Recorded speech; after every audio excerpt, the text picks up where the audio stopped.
Well, good morning, everybody. Happy Saturday. Haley, happy last Saturday for a while. That sounds so sad. It does. Yeah, happy Saturday, Dan. It is sad. This is it. Haley's last one for...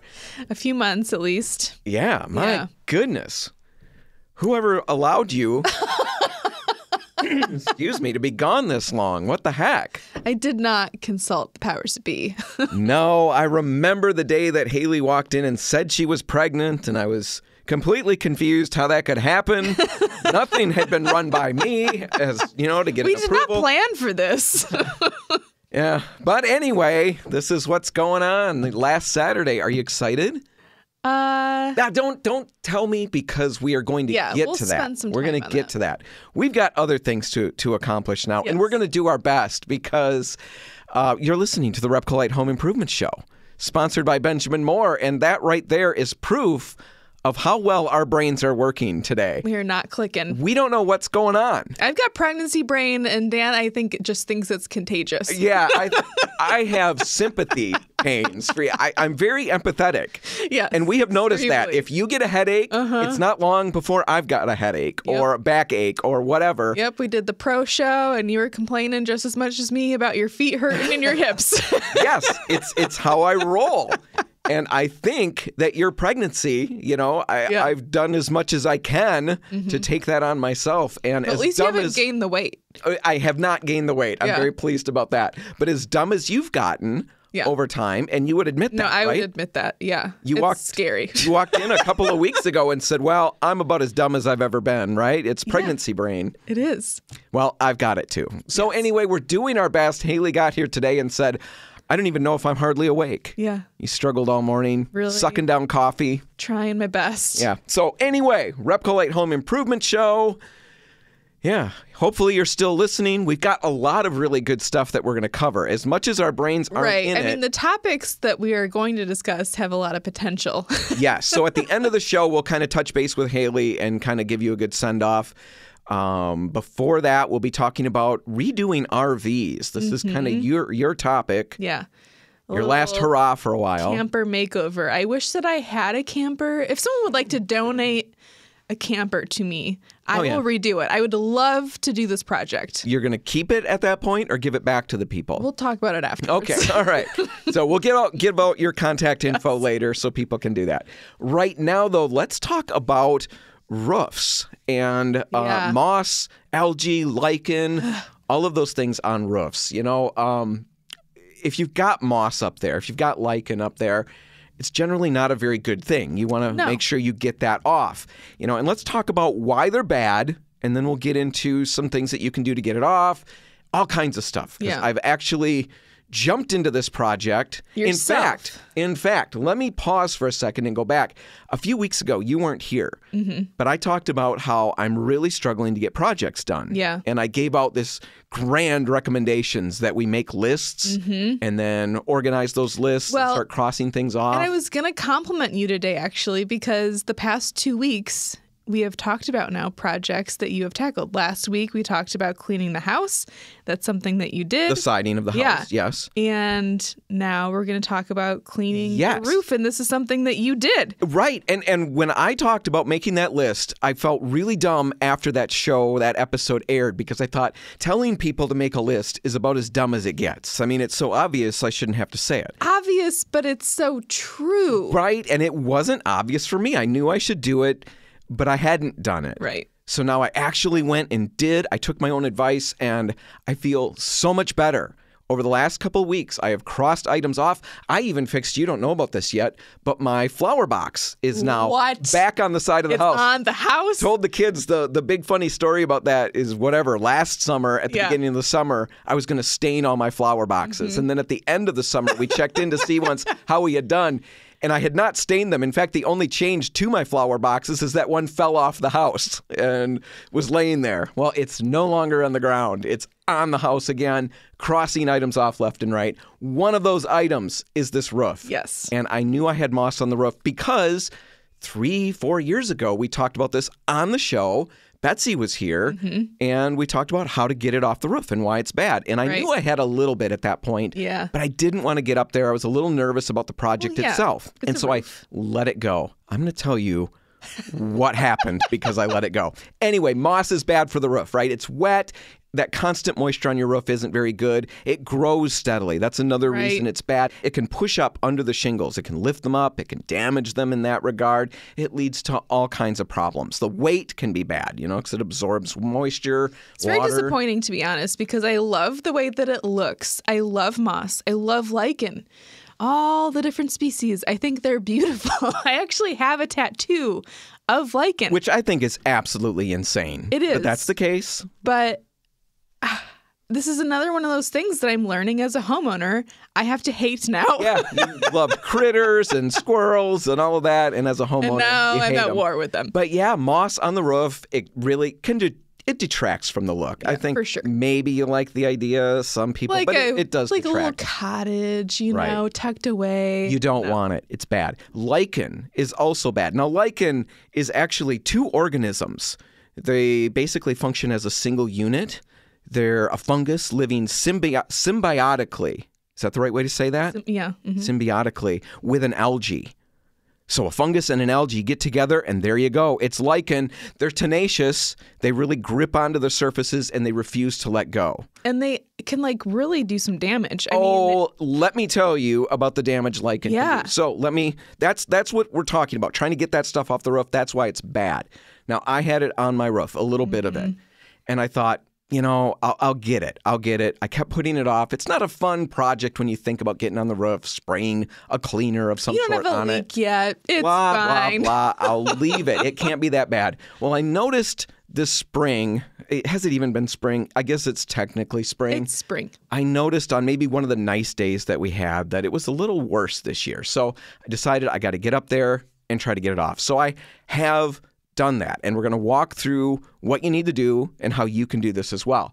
But what I found is that the damage these things had done in the 2 years that I let them go, it's very stressful. It's pretty profound. So I was really, really surprised that it had done this much damage. But when I got up there, I saw the lichen once I got it killed and going off. A lot of the roof granules had gone with it, from the shingles and stuff like that. The moss had really spread worse than I could tell from the ground. I was really, really regretful that I had not gotten on this all those years ago. So for all of you out there who have the tendency to put something off, at least dig into it. You're talking directly to me because I have moss on my roof and a lot of staining. I don't know if there's lichen up there, but it definitely, it clearly needs to be cleaned. Yeah, I actually got Sheriff Goslin Roofing out there to take a look and tell me if the damage was something that I had to repair and replace. He went through, the guy who came out talked to me about how the granules are gone. Right. But what their main job is to almost act like sunscreen for the asphalt and the fiberglass layers underneath, in the shingles. So they actually protect it from the sun and things like that. And the fact that, the moss and the lichen grow in the shady areas of the house, these areas are still somewhat protected. So he told me I probably have a good 5 years or so yet that I'm good. So it's not the end of the world that the lichen was taking these things off. But he gave me a quote on getting the roof redone. Okay. And it's staggering. And the costs are only going to go up. So this is something to take care of. Don't delay. And there are a number of ways to do it. You can do it yourself. And you can hire it done. And let's start with hire it done first because it's quick. There are local places that you can call. Grand Rapids Roof Shampoo, I think, is one.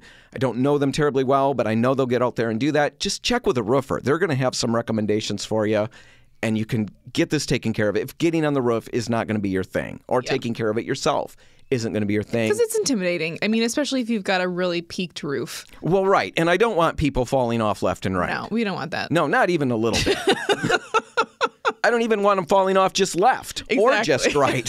For sure not both directions. Falling. Right. So if you don't feel comfortable, don't feel safe, at least get somebody out there to take a look at it. Yeah. All right? That's my recommendation, and I speak from the experience of procrastination. Now, there are other ways that you can do it yourself, and that's what I did. And I made my own little solution based on internet formulas. I'll put links in the show notes so you can check those out. You can buy cleaners. Sure. You know, Wet and Forget is a popular one. Matt from Sheriff Goslin Roofing, who came and looked at the roof, told me that he's got a lot of his customers that have used that.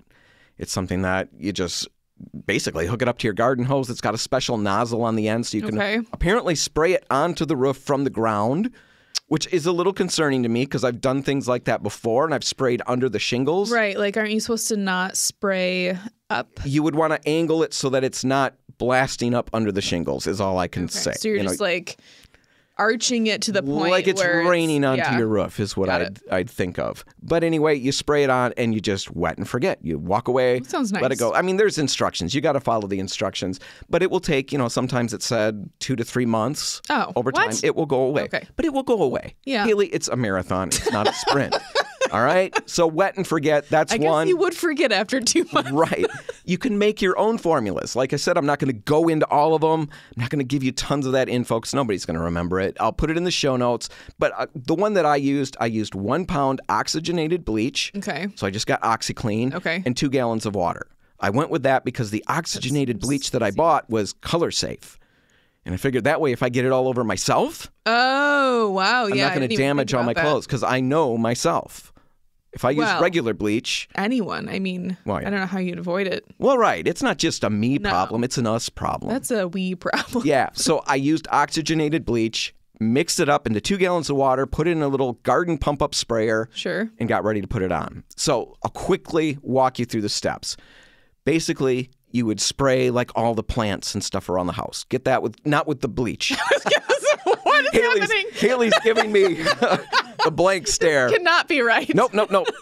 Rinse those with clean water. Okay. All right. Rinse all of your landscaping with clean water.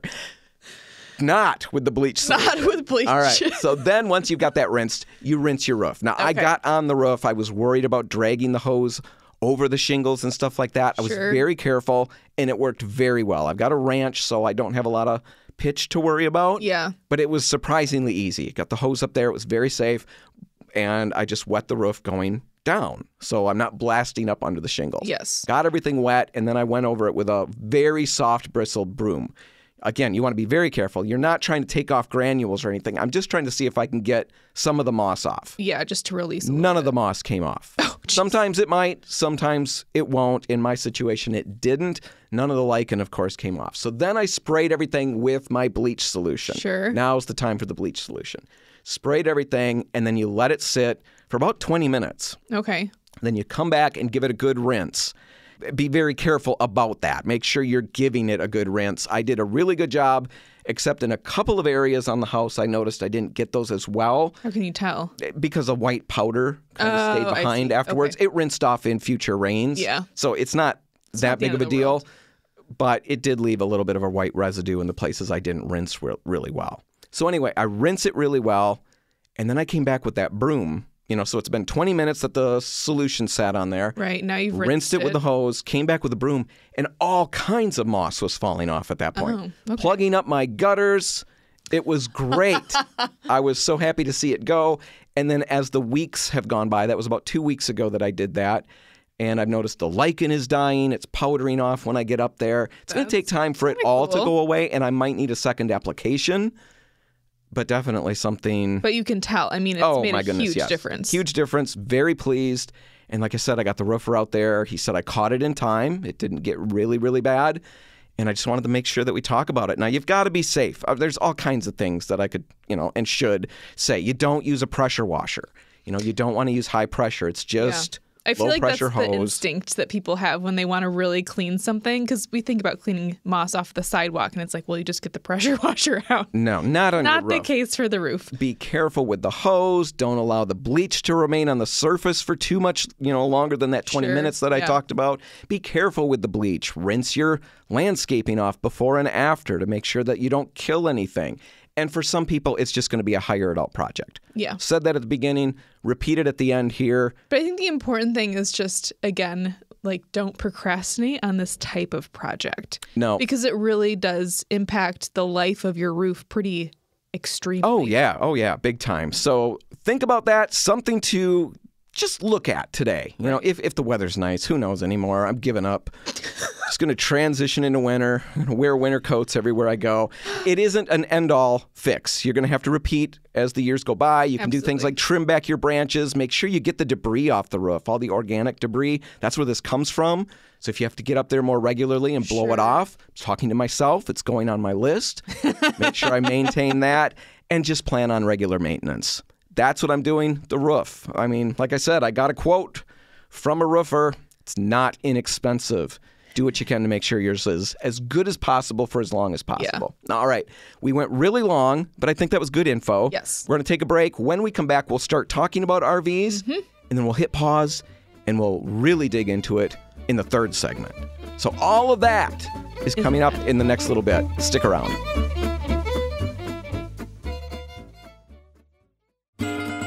And we're back. You're listening to the RepcoLite Home Improvement Show, sponsored by Benjamin Moore. And and you, Haley, blathered on and on about roofs and moss and lichen and all of that, and really took up a huge amount of time. But I think it was important stuff. It's really important. I mean, it's a roof. It is. And important. I can't cover everything. You know, I'm thinking back on the things we said, the things we didn't say. In the time we've got, even if we had full hours, we couldn't cover everything in a project like that. So I've got full notes online. You know, you can find them in our show notes, and you can find the show notes at RepcoLite.com, RepcoLite.com. Just click the On the Radio tab on the homepage. Get the show notes. Much more detail there. And subscribe to the podcast while you're doing that. You'll never miss an episode, and your life will be that much more full. Right. But anyway, with a project like the roof and cleaning it off, you've got to do your research, ask questions, be safe if you tackle it. The main goal that we had in the last segment was just to make you aware of it so that it's on your radar. Yeah, and if Dan can do it, which you did, you can do it. If Dan can do it, a blind monkey could figure it out, right? Is that where you're going? We're here to inspire people. Yeah, I guess so. All right. So there's that. I've got the business out of the way. Yes. Let's talk about, at least just get started talking about RVs and camper redos. You know, what brought this to your mind in the first place? I think every single one of my neighbors has an RV/camper, and I think most of them could probably use some TLC. You know, I've been most of your neighbors' ones could? Yes. Okay, so you're really being specific here. In case they ever loan one to you for the weekend. Yeah, hopefully they don't listen to the show. Yeah. But no, my neighbor has a camper, and I went in it recently and just thought, man, it wouldn't take a lot to really make this look like something, you know? I really think that's the key. It just doesn't take much. I mean, the it's flooring a small or space. The paint involved or whatever. Now, some of it is specialty stuff that you would need, but you don't need a lot of stuff. No, you wouldn't need a huge budget. I think there are some really great DIY-friendly projects that you can do. And I started researching, some of these before and after projects that people have tackled. You know, there's a lot of bloggers online that have done these projects and had really amazing results redoing a camper and making it look like a real home. Well, and I think it's not just amazing results, but I think the process along the way is incredibly fun and rewarding. I mean, I think about the people who have taken school buses. Sure. It's different, but it's that same idea. It's a small space, and what you can do is really pretty staggering. Yeah, so, I would love to do it myself. I don't have a camper, wish I did, but I think for everyone out there that has a space like that could so easily be something amazing, we want to talk about it. All right, so that's the pitch. That's the idea. We're going to quick take a break. The Grand Rapids listeners, you get news and weather. Detroit listeners, you're going to get a RepcoLite Rewind. And when we're all back together, we'll be digging into this camper redo. Exactly. That's all just ahead. Stick around.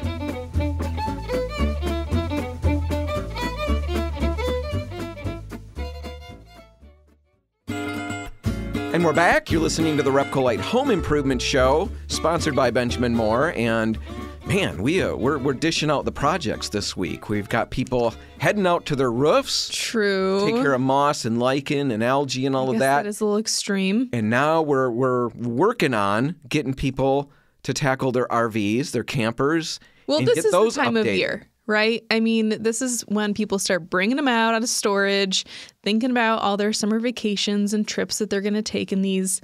And I know the weather is not great, but it's warm enough where you could be out there and doing some of If you're wearing a winter coat and gloves and hats and all of that, yes, dramatic. You could be.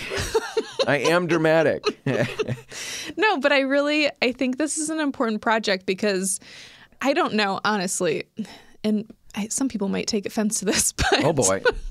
That's normally my role, Haley. I don't know if, like, any camper/RV that I've seen is, like, just amazingly decorated. Okay, so it's not up to Haley's standards. Right, like... None of them.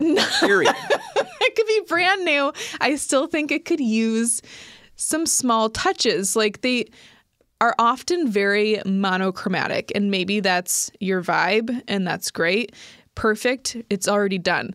But usually they come in, like, either you're buying a camper that's a bunch of different shades of beige, or you're buying an updated camper that's a bunch of different shades of gray. Okay. And that's kind of all you get. No, right? and I really don't. I think the reason for that, the reason for that is because it's simple and it's accessible. I understand people like it. that. Yes. The reason we stick with that is because nobody thinks about it. It's not on our list of. It's not even on our radar, really, to paint the trailer, right? Or the camper, or whatever you want to call it. It seems extra. Right. It seems extra. The materials sometimes seem like surfaces that aren't. It's not like drywall and stuff like that. Right. They're like vinyl, plasticky kind of materials. So a lot of us assume that there's way more involved. Right. It just doesn't even cross our minds. It's where we go to camp or have fun. We don't want to make it into work and projects. Right. But we do. Yes. Because we love to do that. we want other people to tackle these projects because if we ever rent or borrow one of these campers, we want it to be up to our standards. Yeah. No, but let's talk about, I really think that's a big part of it. It's just, it doesn't seem like something I know how to do instantly, like painting a bedroom. Right. And so I just don't even think about it. No, I think that is a huge aspect of why these services don't get touched.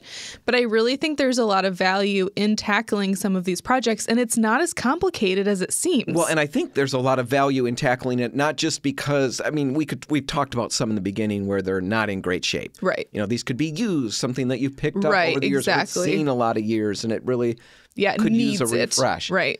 But even just from the point of view of, for the same reason you would paint, your rooms with colors that you like at home, that really changes how we feel about our own spaces at home. It does It so also much. is going to do a huge amount for these. And especially when we're using these things to get away and to have fun and relax and really check out. Right. How much more could that be by just having a great color? Exactly. I'm asking. Haley, you've got to have an answer for that. No, a huge impact. Okay, I would look at think. that. Don't even quantify it. Let's just say huge. Giant, the biggest impact. I think potentially this could be more important than tackling your bedroom or, More important. Well, that's like think about crazy. Think about it. Why? Okay. This is your vacation, right? Like you save up this time throughout the entire year.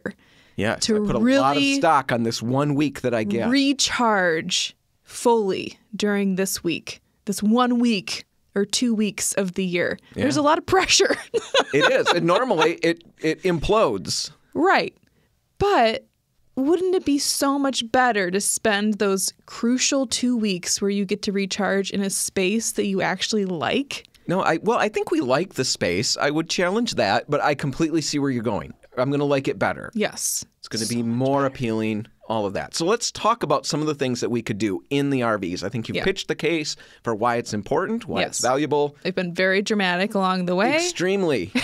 I'm rubbing off on you. Yes. Let's walk through some practical things that you could tackle. And let's start with paint. So the first one, obviously paint. That's what we do here. But it's really so easy to transform an RV or a camper with just paint. And it's, like you said, those surfaces that we question whether they can be painted, right? Because the walls of campers and RVs are not drywall. We're not used to painting this type of material. And yes, it can be painted. You just have to do some extra steps before you can actually apply that latex or acrylic paint. So what would the steps be? First, we'd have to start by cleaning and degreasing. Always clean. But that's every case, right? Yes. Every situation. The surface has to be clean, dry, and dull. Right. Does not matter what we're painting, where we're painting. It should always be cleaned thoroughly first. It's really crucial. It doesn't sound like it should make that big of a difference, but it really does. So a cleaner like TSP would be good. You can use Spray 9, which is a cleaner that we've got. It's a degreaser. Challenger is another great degreaser. Basically, just get the surfaces really clean. Use a Scotch-Brite pad, which will do a little bit of etching. A little bit. Exactly. And then get it rinsed really well. So now you've got your surface cleaned. Now really the only big difference between painting this and just a normal wall is a primer step in between.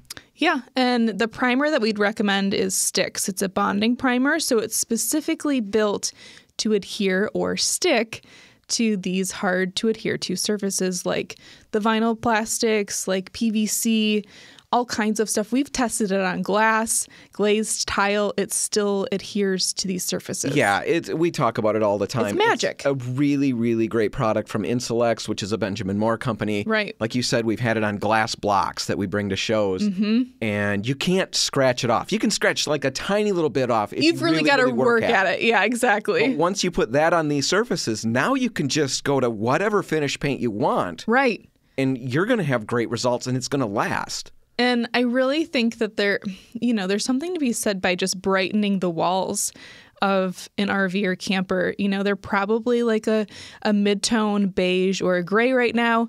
Just going to a white. You don't have to get super crazy in here. Just making a clean slate, a nice, bright, neutral white that's going to enhance the light that you're getting in the space, make it feel a little bit more open and airy, I think goes a long way. Right. And once you've done the cleaning and the primer step, and then you got your first coat of paint on or your 2 coats of paint, at that point, 3 years down the road, you don't have to go back to that primer step ever again. True. Yeah. Right? Now it's just painting like any situation, any surface. So products you could use, Optima from RepcoLite, Ben from Benjamin Moore, ScuffX would be great. Yes. RepcoLite makes Carefree, which is a little, maybe a better price point in certain regards.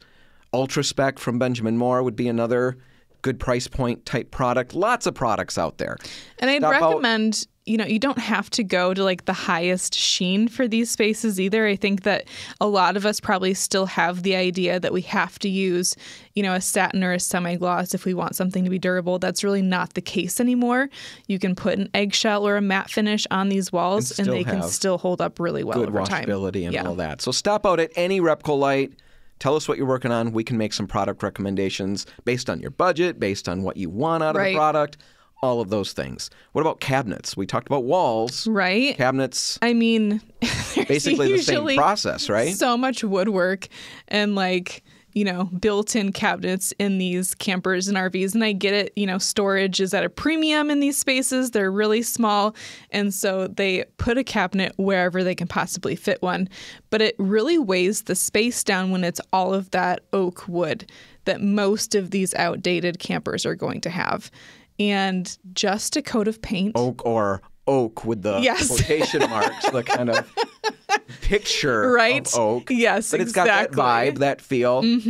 Basically, the process is going to be very similar, right? Do a good cleaning. If it's real wood, if you happen to have that, scuff sanding, and then Stix primer again. Yep. If it's not real wood, just get it really good and clean. Use the Scotch-Brite pad, Stix primer, and then a good finish paint. Right. It's really not that complicated. I know it seems like it should be, more should go into that, but it's really pretty straightforward. And while you're painting the cabinets, replace the hardware. Just take that brass hardware off of there. Maybe even just paint it. You could just paint it a matte black and have it look really good.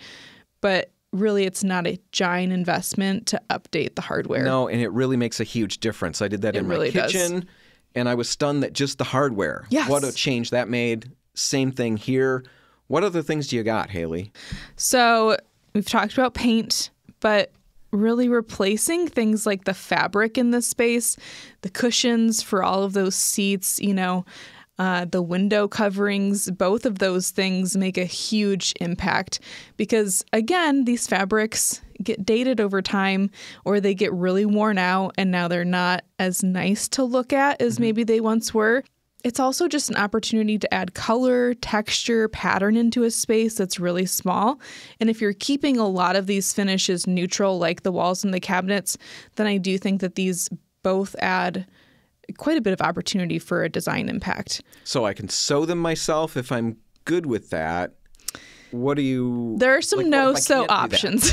Okay, that's what I'm interested in. Yes, because, I think a lot of people might be intimidated, like thinking about all of the different weird sized cushions that make up those chairs or couches or like the beds in a camper.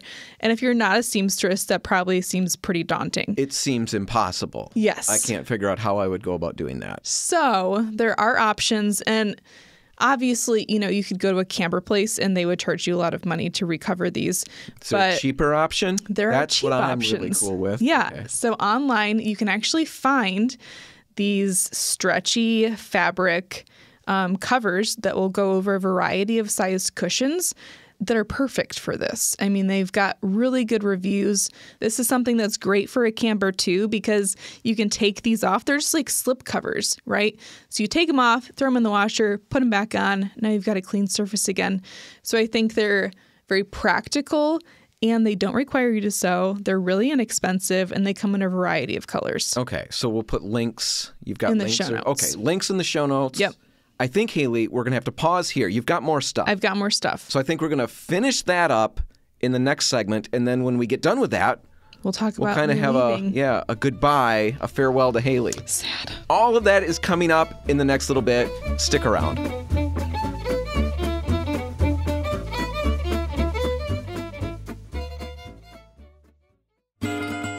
And we're back. You're listening to the RepcoLite Home Improvement Show, sponsored by Benjamin Moore. And it's a weird one this week. We have bled over, like all our segments have been big and they've bled over. Normally we're nice and clean, and we like to keep them in little tight boxes. Yeah, we're kind of gross and filthy. Not really. That's the wrong way to say that. We're free. We're free and easy. Exactly. Going with the way flow. Better than filthy. Anyway, we're talking about RVs, updating RVs. Yes. I think it's a really great topic because you can do so much with so little. Exactly. It's such a small space. It doesn't take a huge budget, and it makes a huge impact. Right. We already talked about painting, and we covered how to cover and paint some of these really strange surfaces that are in an RV or a camper, specialty primers, things like that. We talked about all of that in the last segment. You can find it if that piques your interest. Just go to RepcoLite.com, click the On the Radio tab, and you can re-listen to this one. We talked about putting new hardware on. We talked about recovering your cushions and stuff like that. Yes. Haley, what's next on your list of things you're demanding that people do? Well, I also demand that the window coverings be addressed. A lot of these campers or RVs have like those bulky window box valances that go over and kind of hide where the blinds would go. It's really outdated. I think it really weighs the space down. These are not areas that have high ceilings. And so to put a clunky upholstered box over the top of a window, it just really weighs it down. So removing those and adding curtains can go a long way in updating the space. All right. So pretty simple. That's something I think I could even pull off. Yeah, you don't even have to sew these. Okay. But if I wanted to, If you wanted to, you could, and it wouldn't be hard. However, they also make these no-sew curtain rings where it's just, a little ring that would go over a curtain rod, but on the end, it's got a little clip. So you literally just clip the ring to the fabric that you would cut to size to use for a curtain. So super simple. Really simple. It actually looks really good. I've seen a lot of like farmhouse blogs using these, and they're actually using them, funny enough, with drop cloth fabric. The canvas drop cloths are kind of as the material? Yes, as the material for window treatments? Yeah, it's like a really easy DIY curtain. Just get some canvas drop cloth, use these no-sew curtain rod hooks, and you're good to go. Wow. We've got the canvas drop cloth, so... It looks surprisingly fresh. I mean, we've talked about it before. I wouldn't think to necessarily apply it in my own home, but after seeing these pictures, I'm curious to. Okay. All right. Well, that's interesting. We've got that in the show notes. What other things do you want to cover before we focus on saying goodbye to you? So that's a funny way to say that, isn't it? It's a lot of pressure. This is how they handle executions in states that do that. I want to really quickly touch on peel and stick tile backsplashes and peel and stick flooring. Okay. And I think we can cover them both at the same time. These surfaces are obviously going to make a giant impact, right? We're talking about the flooring. That's a huge surface that you're looking at redoing in an RV, but it's small on the grand scale of huge things, in right? the scope of impact. Yes. But not huge in space. Right. You wouldn't need a lot of flooring, and peel and stick tiles I've found have held up surprisingly well. Right. You kind of pulled your nose up at them. We all do. Yeah, I mean, it's not cheap, obviously. and it's not going to last, blah, blah, blah, blah, Right. blah. But in a space like an RV, it can be redone very, very easily, very inexpensively. So even if you only get a couple years out of it. And honestly, I've had peel and stick tiles in my bathroom now. And my it's main held up? bathroom.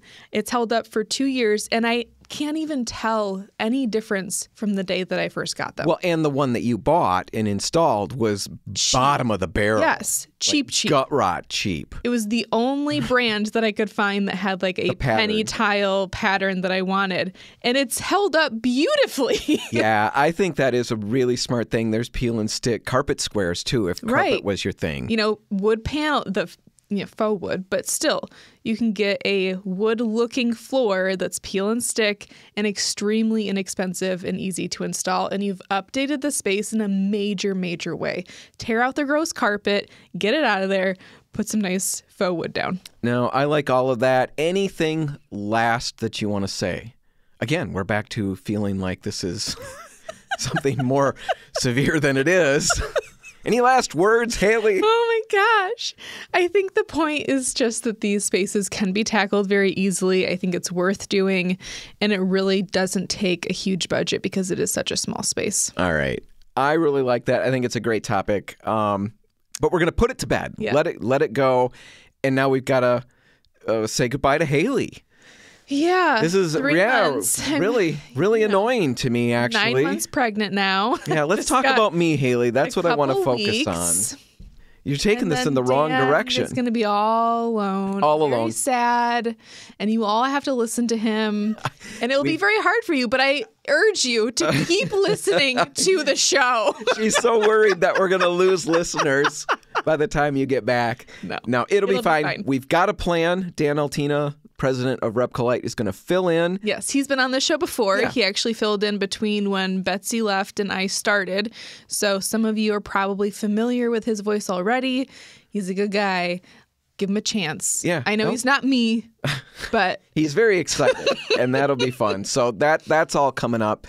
Let's just talk about you. I was joking about this is all about me. It's all about you. You've got big things going on. You've got a life within you. I mean, I don't have much to talk. We don't have much time. I didn't before. I am very curious about the idea. You know, that's such a strange concept. I mean, we're all used to it, a baby inside, but we take it for granted. A whole other person. Yeah. In you. It's very a person bizarre. with his own brain, his own thoughts, his own baby dreams. thoughts. Baby's dream, Right. Isn't that wild? What do they dream about? I don't know. So interesting. I'd love is to that know. when he's kicking his feet, like the dog? When the dog's dreaming, the dog's kicking his feet? I wonder if when Wallace is dreaming, that's what's cooking? What does that feel like to walk around knowing that? It's pretty surreal. Like there's no real words to put it into. It's just very surreal. It's pretty indescribable, but I'm excited to get to the next part where I actually meet him. Yeah, I think that's really cool. I think it's funny you came back from one of your most recent doctor's appointments and everything's great. Yes. Everything's checking out great, but his head is measuring enormous, which is problematic. Just to scare all the listeners out there a little bit, I found out that his head is in the 94th percentile. I'm telling you, 94? It just means big brains, Haley. Oh my God. Anyway, it's big news. We're sorry to see you go. I know you'll be checking in. I'll update everybody. Yes. As to your progress and all of that. Absolutely. And we all wish you the best, Haley.